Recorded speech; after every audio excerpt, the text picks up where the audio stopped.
최근에 민주당에서 좀 주목받은 인사가 있었습니다. 예. 최민희 전 의원이 방통위원으로 선임이 됐었죠. 사실 정권이 이렇게 민주당이 빼앗기고 나서는 사실 갈 자리가 좀 없는데요. 어쨌든 민주당의 몫으로 최민희 전 의원이 방통위원회 선임이 됐습니다. 그런데 이걸 가지고 또 국민의힘에서도 적합치 않은 인사다. 뭐 이렇게 얘기를 했는데 어찌됐든 저는 방통위원을 안 해봤고요. 제가 아는 기자가 그러더라고요. 선배 꼭 방통위원 하세요. 정말 좋은 자리입니다. 라고 저한테 얘기를 했습니다. 오랫동안 또 방통위원회를 또 이렇게 관장하신 우리 신경민 전 의원님 또 간사도 하셨기 때문에 얼마나 좋은 자리입니까? 도대체 방통위원이 무엇입니까? 저도 안 해봤습니다만은 기본적으로 차관급이죠. 네, 그렇죠. 아니 근데 이거 급수가 문제가 아니고요. 네. 방송이 이제 겉으로 드러나는 모든 방송에 대해서 관장을 하는 것도 있지만 통신이라고 그러는 언론의 주목도는 떨어집니다. 그러나 통신을 관장하는 위원이라는 점에서 굉장히 중요합니다. 통신의 포털이 포함되어 있죠.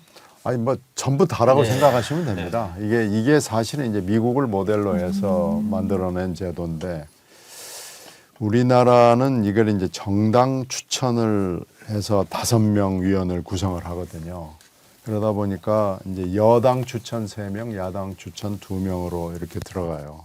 저도 이제 간사라면서 직접 이 위원들을 선정을 할 때 보면은 당시에 그게 여당일 때도 그렇고 야당일 때도 마찬가지인데 당시에 대표와 원내대표가 자기들 마음대로 하려고 그러는 경향이 있어요. 왜 그러냐면요. 이게 차관급이고 굉장히 중요한 걸 모두 다 아는데 그냥 원내대표는 자기가 결정해야 된다고 생각하고요.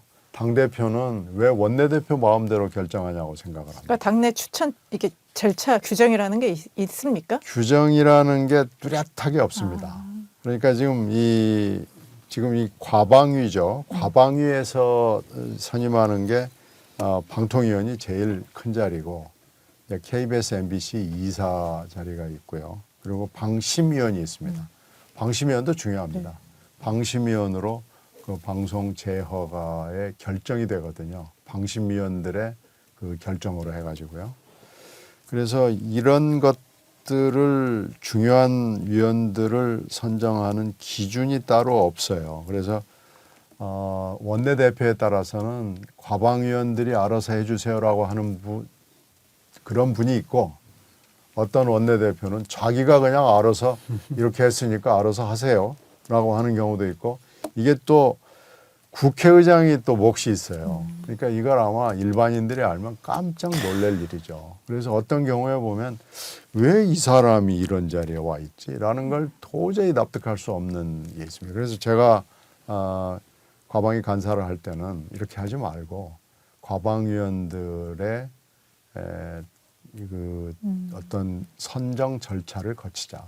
그리고 공모를 하자. 제일 중요한 건 공모입니다. 하기야. 공모를 하자. 그러니까 참 정당이 그런 게 좀 미흡해요. 그래서 이게 지금 정당한테 맡겨주려고 할 때는 이 부분에 대해서 정당이 책임을 지라는 거기 때문에 가장 적합하고 훌륭한 사람을 뽑아서 해야지 원내대표하고 친한 사람이 가는 건 맞지 않다. 그래가지고 좀 얘기가 길어져서 제가 얘기는 다음번에 하겠습니다만은 뭐 엉뚱한 일들이 있어가지고요. 제가 그 당시에 원내대표나 그 당대표하고 엄청난 갈등을 겪으면서 공모 절차를 진행을 했는데 웃기는 건요. 공모를 냈더니 아무도 지원을 안 하는 거예요. 이거 선수 정해놓고 이미 자기들끼리 고스톱 치는구나라고 그래서 공모를 3번이나 냈습니다. 2번째 냈더니 몇 사람 오더라고요. 근데 이제 자격자가 없어서 다시 한번 냈습니다. 그래서 3번째 공모를 해가지고 과방위원들하고 추천위원들의 심사를 거쳐가지고 마지막에 결정을 했는데 그 결정을 했더니 결정해서 선임이 된 사람도 깜짝 놀래고요. 여러 군데에서 깜짝 놀라는 거예요. 그러니까 이게 처음 있는 일이고요. 그게 또 마지막이 됐습니다. 이번에는 그렇군요. 지금 공모를 한 거죠. 아니 원내대표랑 친한 분이 됐다기보다는 대표와 소위 수석 최고위원하고 친한 분이 된 것 같습니다. 좀 우리 공모 과정에 좀나 선정 과정에 좀 네. 뒷얘기 좀 얘기해 주세요. 지금 민주당에서 지금 8인 추천위원회가 만들어졌어요. 여기서 형식상으로는 열려서 지금 추천된 걸로 나옵니다. 그래서 여러분 아시다시피 인재근 위원장 주도하에 추천위원회가 열렸고 그다음에 최민희 의원이 됐는데요. 앞에서 말씀드린 대로 지금 방통위가 5인이죠. 5인. 그중에 위원장 1명을 포함해서 2인을 대통령이 지명하게 돼 있고 1명을 대통령이 속해 있는 정당에서 1명을 추천하게 돼 있습니다. 그리고 나머지는 원내교섭단체를 가진 야당이 2석을 하게 돼 있어서 지금은 일시적으로 최민희 의원이 들어가고 그다음에 김현 의원도 있고 김창룡 의원도 있고 한상혁 위원장이 있고 그래서 지금 4대1 상황이 됐습니다. 네. 오히려 민주당이 4명이고 그리고 국민의힘 성향에 지금 여당 의원이 1명으로 돼 있는데 네. 지금 김효재 의원이 지금 남아 있는 거죠. 하지만 이게 지금 4월 5일 김창룡 그리고 8월 23일 김현 그다음에 한상혁 위원장도 7월 3일에 임기가 만료되게 돼 있습니다. 그래서 일시적으로는 민주당이 4대1로 우월한 지위에 있는 것 같지만 결국은 이거는 뭐 여당 몫의 목소리가 클 수밖에 없다. 이런 구조고요. 그리고 최민희 의원이 여기에 이제 방통위원으로 된 것은 일당배. 네, 추가 설명하겠지만 뭐 지금까지 충성 발언을 많이 해왔지 않습니까? 거기에 대한 응공으로 결국은 반성하세요. 네, 됐다. 반성합시다. 그 제가 최민희 의원의 지금까지 무슨 발언을 얘기했어요? 좀 소개할까요? 네, 발언을 한번 좀 보여주세요. 그 좀 작년 2월 26일에 이런 발언을 합니다. 푸틴 침공은 일제 침략과 같다. 푸틴을 규탄한다. 그런데 구한말 무능부패한 왕과 조정이 일제 침략을 못 막았듯 준비 안 된 우크라이나 대통령 때문에 우크라이나 국민이 희생되고 있다. 우크라이나 탓을 일단 했어요. 여기까지는 뭐 개인의 주장이라 할 수 있습니다. 하지만 지도자가 얼마나 중요한지 새삼 느낀다. 준비된 대통령 DJ 계승자 이재명 대통령. 이렇게 민주당에서 저는 DJ를 끌어다가 이재명 대표를 논하는 것은 제가 절대 하지 말아야 합니다. 이때 시작이었나? 네. 그리고 또 하나가요. 22년 2월 23일 날 유튜브에서 이런 얘기합니다. 극히 일부 극문 똥파리. 똥파리라는 발언을 합니다. 그리고 수박이라는 발언도 여러 번 합니다. 지금 유튜브 이곳저곳을 순리하는 가장 대표적인 패널로 알려져 있습니다. 극히 일부 극문 똥파리라는 분들만 제외하면 거의 다 뭉치고 있는 분위기. 이렇게 당내 상황을 지금 오도하고 있고요. 그리고 2021년 10월 8일 페이스북에는 이재명은 성공한 전태일. 이재명에 대한 이 명비어천가가 여기까지 이르렀습니다. 그리고 본인이 그 SNS에 올린 글이 하나 있습니다. 우리 딸이 10살 때 전태일 열전 전기를 잃고서 울었다. 하루 종일 울었다. 근데 그 딸이 결국은 국민의힘 보좌관으로 근무했었습니다. 제가 왜 이런 그 개인적인 뭐 우리가 연좌제를 인정하지 않지 않습니까?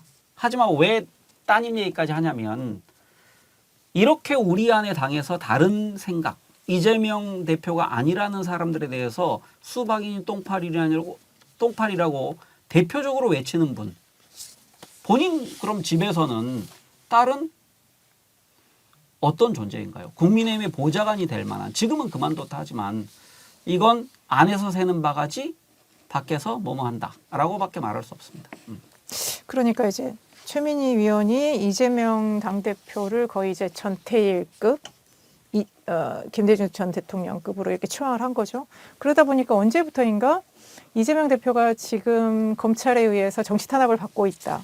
이것 또한 김대중 대통령이 과거 군사독재 정권의 탄압을 받고 사형 선고까지 받는 그런 어떤 핍박과 이거에 좀 대비를 하는데 그거에 대해서는 좀 과하다 이런 지적이 많이 있었지 않습니까? 그런데 제가 기억하는 이제 최민희 의원님이 워낙 방송에도 많이 나오고 SNS도 많이 나오는데 대선 직전에는 배우자 김혜경 씨 이제 뭐 법인카드 뭐 유용 문제랄지 그리고 이제 공간 뭐 냉장고에 뭐가 가득 들어 있었다 막 이런 게 나올 때 정말 앞장서서 방어를 하더라고요. 그런데 그 최민희 의원의 그 어떤 규정, 성격을 규정하면 그게 지지자들한테 진리인 것처럼 급속도로 퍼지는. 그래서 그때 대선 전에 상당히 지지자들 결속시키는데 기여를 했을지 모르겠지만 과연 또 최민희 의원의 그런 발언과 행동들에 대해서 다른 분들은 또 그렇지 않은 반대의 평가들도 많이 내렸습니다. 그런데 결국은 최민희 전 의원이 여러 가지 난관을 딛고 이번에 민주당 몫의 방통위원으로 선정됐다. 이렇게 보면 이런 이재명 걸, 대표는 지금까지 알려진 기억력이 매우 약한 사람이 아니고 기억력이 대단히 좋은 사람이네요. 본인 대선 때 이런 선무 활동을 굉장히 열심히 했던, 그리고 모든 문제에 실드 쳤던 최민희 의원에게 나중에 이런 은공을 하사하는 그런 걸로 봐서는, 그리고 최민희 의원은 이런 발언을 한 이유가 민주당을 사랑해서 아니고 결국은 본인이 나중에 관직에 욕심이 있어서 했다고 볼 수 없는 상황이 된 거죠. 진심일 수도 있는 거죠. 뭐 진심일 수도. 잘 모르겠지만 그 최민희 의원의 이 주옥 같은 멘트가 하도 세가지고 국힘당의 패널들이 최민희 의원하고 같이 좀 자리를 하기를 꺼려하고 싫어하고 그런 건 뭐 그건 팩트입니다. 그리고 이번에 이 지원한 분 중에 사실 최민희 의원 못지않게 방송에 나가서 열심히 한 분이 있어요. 또 최. 네, 또 최씨 교수가 한 분이 있는데 최모 교수님. 네. 진봉 교수. 네, 이분도 방송에 나와서 엄청 했거든요. 정말 한 1년 넘도록 네. 22년도부터일까요? 뭐 어디 21년? 지지 선언에 이름까지 올려서 네. 약간 문제가 되기도 했었어요. 그래요. 예. 근데 저는 이분이 될걸란가 그랬는데 역시 최민희 의원의 주옥 멘트에는 미치지 못해가지고 뭐 떨어진 것 같아요. 파이널 2가 올라갔다고 들었는데 파이널 2에도 못 올라간 걸로 저희들은 알고 있습니다. 그런 걸로 봐서 이번에 최민희 전 의원을 위한 방통위원 선임이 아니었나라는 얘기가 당내외 타다하죠. 근데 저는 이제 후가가 뭐냐면 결국은 민주당이 집권하던 아니면 야당이든지 간에 민주당 몫에 뭔가 자리를 차지하기 위해선 이런 극단적 발언을 해야 내가 자리를 차지할 수 있다라는 부정적 학습 효과를 지금 남긴 것 같거든요. 그러니까 말씀하신 최진봉 교수는 방송에 나와서 앞으로는 이제 결심하겠죠. 내가 좀 더 세게 앞으로 말해야 되겠구나. 지금처럼 한 건 역시 내가 그거 쉽지 않잖아요. 그게 실력만 가지고 되는 거 아닙니다.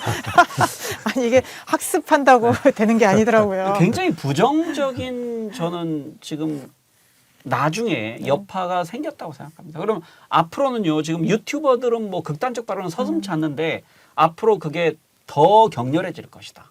그리고 그렇게 되면 제가 이제 상업적 정치 유튜버들에 대한 비판을 좀 하는 사람인데 유튜버들 계속적으로 자신들의 톤을 높여갈 겁니다. 욕설도 난무하게 되고요. 그래야 장사도 잘 되고 나중에 거기에 출연하는 정치인들도 자기 몸값을 높게 평가받을 수 있는 제가 몇 명의 예를 좀 들을까요? 그러니까 유튜브 돌아다니면서 저는 망가진 사람들을 많이 봤는데 가장 전형적으로 동작을 기반으로 하고 있는 정치인. 처음에는 멀쩡해 보였는데 유튜버를 몇 번 순례하더니 내가 이런 센 발언 했더니 대중이 아주 뜨겁게 호응한다. 이걸 이제 파악하고서 나중에 유튜버 돌아다니면서 극단적 발언을 서슴지 않게 됐고요. 그러니까 그 한번 뜨거운 열기를 맛보면 벗어나지 못하나 봐요. 소위 뽕 맞은 거죠. 그렇게 됐더니 국회에서도 그런 발언을 하게 됩니다. 그러니까 국회와 유튜브 방송을 구별해야 되는데 그런 정치인들이 몇 명 있습니다. 동작을 그리고 안산의 호주 이모님 등등. 네, 그렇습니다. 저는 민주당 국회의원들 유튜브와도 잠깐은 끊을 수 있어야 한다. 냉정해지기. 그러니까 어느 순간 이제 그런 것도 저는 정리가 될 거라고 보고요. 저는 이제 최모 교수님 같은 경우는 직업이 교수님이시잖아요. 전업으로. 방송인 아닙니까? 그래서 저는 그러니까 이제 뭐 다른 직업이 있는데 뭐 교수란 타이틀을 달고 방송에 나오는 분이 아니라 전업으로 학교에 소속이 돼서 학생들을 가르치는 교수님들은 저는 그 정치 패널에 좀 자제해야 된다라는 게 저는 생각이에요. 자꾸 나와가지고 날마다 무슨 정치인들 옹호하거나 아니면 무슨 한동훈 장관 뭐 흉보거나 이런 것들을 매일 할 때 그럼 과연 학생들은 자기 교수님들 어떻게 볼까? 학생들도 싫어할 거예요. 근데 지금 뭐 이분은 왜 그러는지 저는 이해가 잘 안 되는데 뭐 학교를 떠날 결심을 하지 않는다면은 이렇게 하긴 전 어렵다고 봅니다. 그래서 교수들은 좀 자제하는 것이 맞겠다라는 생각이 들고요. 이게 지금 다 흠이 있는 정치 지도자들이 여든 야든 있기 때문에 그걸 디펜드하고 옹호하고 편을 들다가 보니까 이렇게 지금 언론 내지는 유튜브 세상도 좀 혼탁해지는 거 아닌가 이런 생각이 들어요. 네. 그 그러니까요. 교직은 우리가 성직과 견주지 않습니까? 근데 이 교수님은 너무 세속 적용만이 큰 것 같아요. 그러니까 무슨 백은 교수도 마찬가지고. 그러니까 우리 사회가 교수를 너무 우대해서도 그런 것 같아요. 네. 무조건 교수님 하면 어디에서나 대우받고 사실 이런 정치 패널에서도 되게 그럴싸해서 언론에서도 좋아하는 경우가 있는데 학자는 학자 본연의 자세로 좀 돌아가시고 그래야지 저희 같은 사람들도 방송 출연하고 할 말 더 하고 그러지 않겠습니까? 예. 그렇게 하겠습니다. 김효은 교수님의 말씀이셨습니다. 아, 그때 정치 지도자 얘기가 나왔으니 정치 지도자 얘기를 해야 되겠죠?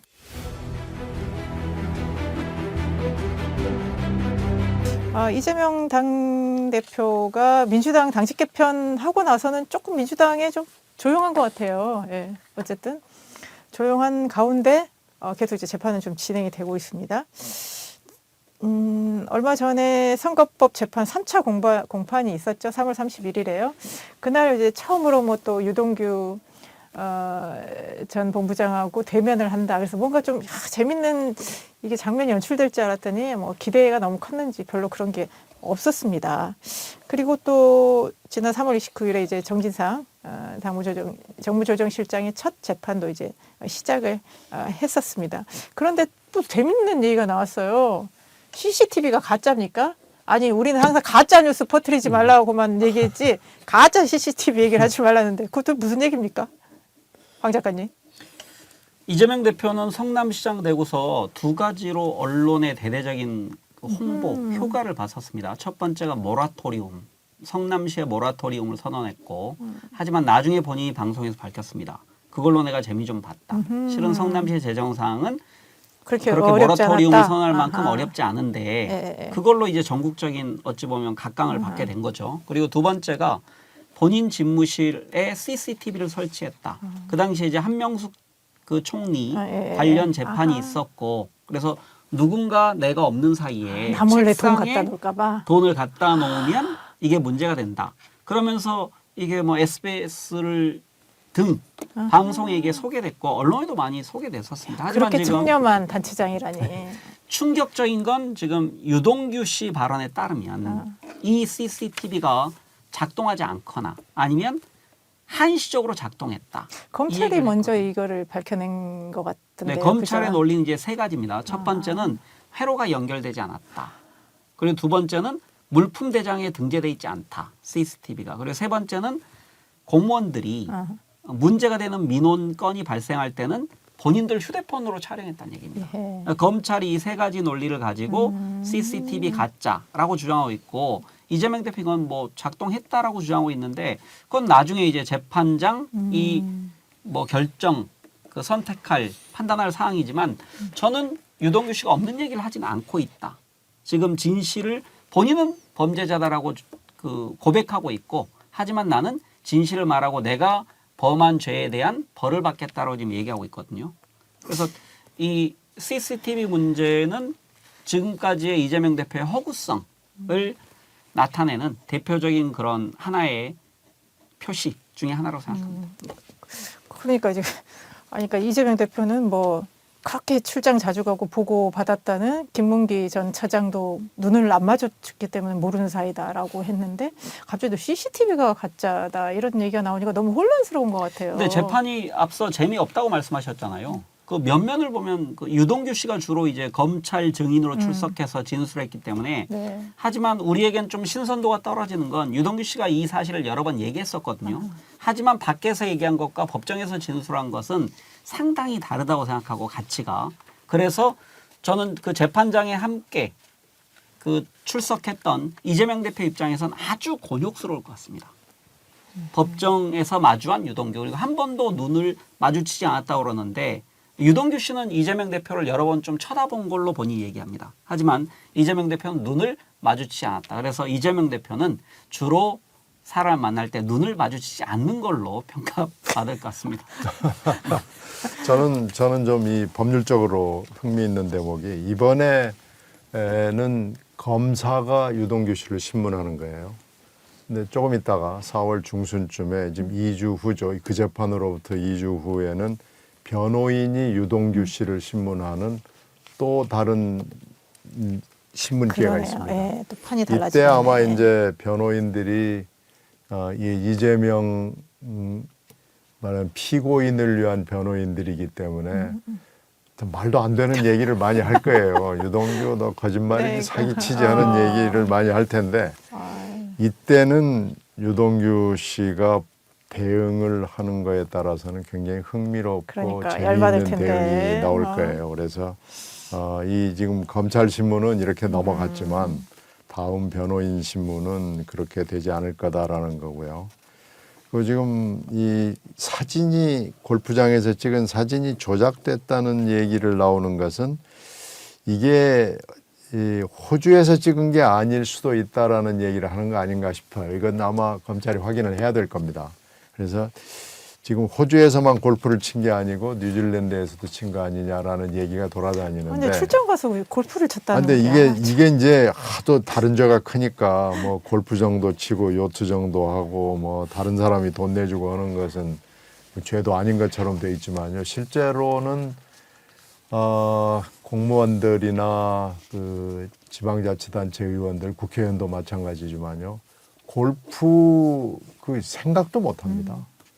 그 골프 쳤다가 진짜 뼈도 못 추린다 하는 뭐 그런 얘기들이 돌기 때문에 더군다나 남이 돈을 내주는 그쪽에 누가 아는 기업인이나 교포가 돈을 내주는 그런 유흥도 안 가거든요. 이거 걸리면은요, 뭐 그만두라느니 말하느니 뭐 이게 시비가 걸리면은 정신 못 차리거든요. 그런데 지금 가짜 사진을 들고 나온 게 패착일 수 있어요. 이렇게 되면은 그럼 어디서 찍은 거야? 라는 얘기가 나올 그럼 수밖에 갈수록 없고 꼬일 수 있네요. 이거 확인해야 되거든요. 아하. 그리고 요트 사진이 안 나오다가 이번에 나왔잖아요. 예. 요트가 조그만해서요. 그 요트도 무지 비쌉니다. 그 해외에서 요트 빌리는 게 굉장히 비싸겠네. 비싸기 때문에 그 요트에서 눈을 안 마주치고 세 사람이 몇 시간 있기는 힘들 텐데요. 그 요트가 이번에 사진이 나왔는데 그 요트가 사실은 그게 전부 다예요. 거기서 눈 안 마주치려면요 거의 장님 수준 돼야 됩니다. 그래서 아마 바다만 맞지 뭘. 이게 아마 이 자업자득 내지는 자기 꾀에 지금 발이 걸려서 넘어지는 거 아닌가 싶어요. 그래서 골프도 잘못하면 한 번이 아니구나 복수구나 뭐 이렇게 나올 수도 있고요. 그 요트 보니까 뭐 발 뻗기도 힘들던데 이제 이렇게 나올 겁니다. 그래서 힘들고 하여튼 검사가 얘기한 그 대목은 굉장히 재미있었어요.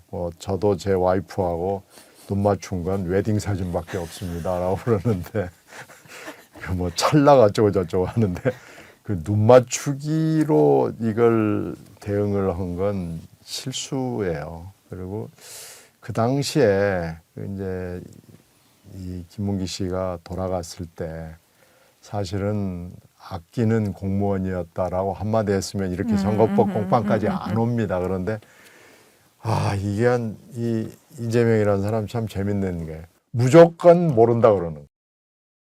그게 뭐 말이 되거나 안 되거나 일단 모면하는 거예요. 그냥 무조건 모른다 그러다가 지금 이 선거법 허위사실 공표까지 지금 오고 뭐 눈을 마주쳤느니 뭐 그 골프장을 가느니 뭐 지금 저는 이런 그 일련의 과정이 안타깝고요. 좀 지저분하기도 하고요.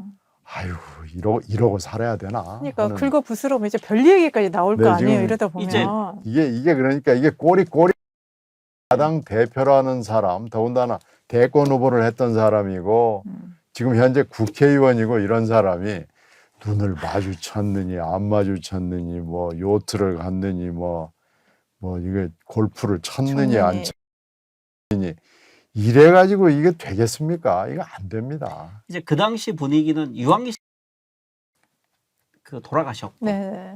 그 자살이라는 방법을 통해서 그 다음에 또 김문기 씨가 이제 그런 선택을 했지 않습니까? 그리고 대선이 얼마 남지 않은 상황에서 이재명 대표 입장에서는 내가 그 두 사람과 알고 있는 가까운 사람들이 그리고 대장동 개발에 관련된 사람들이 이렇게 다 스스로 운명을 선택할까 이런 비극적 상황에서 외면하고 싶었겠죠. 왜냐하면 이재명 대표는 당시 후보 때 내가 대선만 이기면 때문에 이런 문제는 다 덮어진다 라는 그런 희망 그리고 그렇게 될 수 있다라는 자신감이 좀 있었던 것 같습니다. 하지만 결국은 대선 패배하게 됐고 이 문제가 이제 나중에 선거에서 불거졌을 때는 방어 논리가 제가 보니까 거의 없어요. 그래요. 지금 그리고 말씀하신 골프와 요트 낚시도 이게 본인 돈이 아니지 않습니까? 유동규 씨가 다 돈을 낸 걸로 돼 있는데 지금 유동규 씨 휴가 갈 때도 유동규에게 연락해서 호텔 잡아라. 그리고 비서들이 용돈도 받아오고 등등으로 네, 그거는 비서가 받았다잖아요. 아무튼 이재명 대표는 본인 돈을 오직 증권 투자할 때만 본인 돈이 왔다 갔다 하고 변호사비도 그다음에 지방에 휴가 갈 때 호텔도 해외 출장 가서 요트도 골프도 그럼 본인 돈은 초밥도 법인카드로 본인 원래 업무 추진비로 이렇게 쓰다 보면 자기 돈 쓰는 게 좀 아깝긴 해요. 하여튼 뭐 그렇게 했고 짧게 하나만 더 얘기하고 마무리해야 될 것 같은데 또 최근에 언론에서 이재명 대표의 사법 리스크가 하나 더 추가됐다라는 얘기가 나왔어요. 뭔가 했더니 기억하실지 모르겠지만 지난 3월 20일인가요? 이재명 대표가 갑자기 페북에 가짜 뉴스 생산하지 말라 이런 글을 올렸어요. 그게 뭐냐 했더니 지금 이화영 경기도 전 평화부지사의 그 쌍방울 대북송금 대납과 이재명 대표의 연관성이 나오지 않습니까? 그때 이화영 부지사 재판 때 무슨 이런 그 속기록이 이렇게 밖으로 나왔고요. 그거의 일부를 이제 페북에 쓰면서 이렇게 가짜 뉴스 생산하지 마. 가짜 뉴스는 이렇게 생산된다고 얘기를 했거든요. 그러고 페북에 올리자마자 그 다음 날 재판부가 이렇게 하면 안 됩니다라고 하니까 이재명 대표가 페북에서 글을 내렸다는 거예요. 그러면 결국 어쨌든 이 내용이 갖고 이게 유출이 됐다. 이 혐의로 지금 고발을 당해서 지금 수원지법에 배당이 됐다. 그러니까 새로운 지금 또 하나의 사건이 나와버린 거예요. 그렇죠. 신원이 이거 어떻게 될까요? 이건 전혀 새로운 사건이고 고발이 됐고 수사에 들어갔으면 이건 기필코 기소가 될 수밖에 없는 사건이고요. 수사는 비교적 간단하거든요. 이 유통 경로만 하는데 네.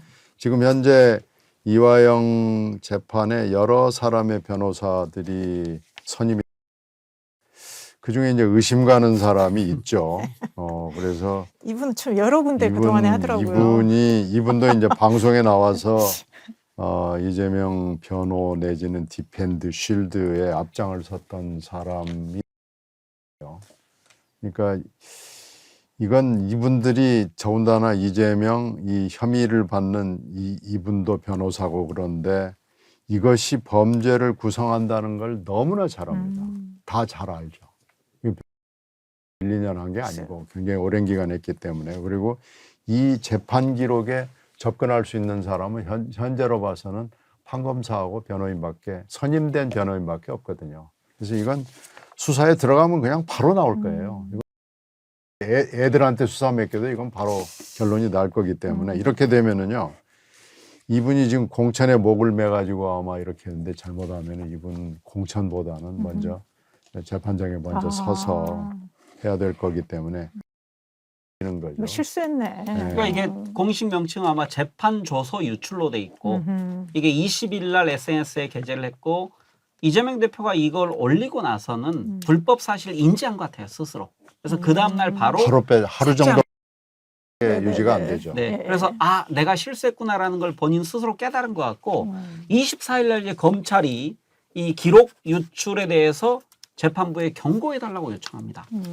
그리고 나중에 이제 지검에서 이제 이게 배당이 됐고요. 지금 이 문제는 관련된 뭐 현모 변호사와 이재명 대표가 둘 다 말씀하신 대로 법조인인데 불법 사실을 알면서도 이거를 했다. 저는 이게 놀라운데요. 그러니까 현모 씨의 지금 유동규 씨 얘기대로 지금 가짜 변호사 혹은 의원님 말씀대로 스파이 변호사 역할을 하고 있기 때문에 이렇게 재판에 관련된 혹은 변호사 업무에 관련된 내용들이 속속들이 이재명 대표에게 보고되고 있죠. 이번에 그 조서 유출 사건 같은 경우에 변호사가 도움이 돼야 되는데 실질적으로 도움이 되지 않고 오히려 다른 사람을 도와주는 그런 형국이 돼버렸습니다. 그러면 지금 계속 이재명 대표의 재판과 관련해서 좀 무리수가 나오는 것 같아요, 의원님. 황 작가님도 말씀하셨지만 차라리 그냥 김문기 씨를 그냥 아는 사이였다라고 인정하고 넘어갔으면 괜찮았을 걸. 지금 이상의 골프를 쳤네, 요트를 탔네, 낚시를 했네, 심지어 뭐 참돔을 뭐 했네, 이런 얘기까지 나오고 있는 상황이고요. 그리고 계속 무리한 변호사이면서 법조인이 무리한 이것들을 하게 되고 그것이 지금 또 검찰의 손에 넘어가고 있습니다. 지금 이런 무리수 무엇 때문이고 앞으로 좀 어떻게 돼갈까요?